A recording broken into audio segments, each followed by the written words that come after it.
ভাবুন তো -30 degree Celsius তাপমাত্রায় আপনার তাঁবুর ভেতর থেকে কেটে বের হচ্ছেন, খালি গায়ে বরফের মধ্যে দৌড়াচ্ছেন। 1959 সালে ঠিক এরকমটাই হয়েছিল 9 জন হাইকারের সাথে। 1959 সালের জানুয়ারি সোভিয়েতের ইউনিয়নের 9 জন অভিজ্ঞ হাইকার উরাল পর্বতে এক চ্যালেঞ্জিং অভিযানে বের হন। তাদের নেতৃত্বে ছিল ইগর ডাইটলেন। 1 ফেব্রুয়ারি রাতে তারা পাহাড়ের ঢালে তাঁবু খাটায়। তখন সবকিছুই স্বাভাবিক ছিল, কিন্তু পরদিন থেকেই সবার সাথে তাদের যোগাযোগ বন্ধ হয়ে যায়। উদ্ধারকারীরা কয়েকদিন পর এসে যা দেখে তা ছিল অত্যন্ত ভয়াবহ। তাঁবুর ভেতর থেকে ধারালো কিছু দিয়ে কাটা তাদের জুতা, গরম কাপড় সবকিছুই ভেতরে রয়ে গেছে, কিন্তু তাদের দেহগুলো ছড়িয়ে ছিটিয়ে ছিল তাঁবু থেকে প্রায় আধা কিলোমিটার দূরে। তাদের দেহে ছিল অত্যন্ত গভীর আঘাত, যেন কেউ প্রচন্ড শক্তি দিয়ে তাদের দেহে চাপ দিয়েছে। একজনের খুলিতে গুরুতর আঘাত, আবার আরেকজনের বুকের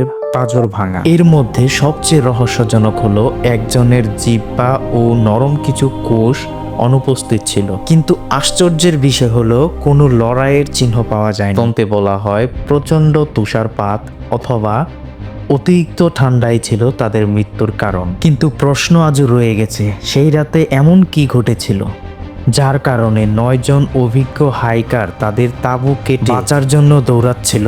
উরাল পর্বতের সেই ঢাল আজও নীরব, আর রহস্যও এখনো জীবিত।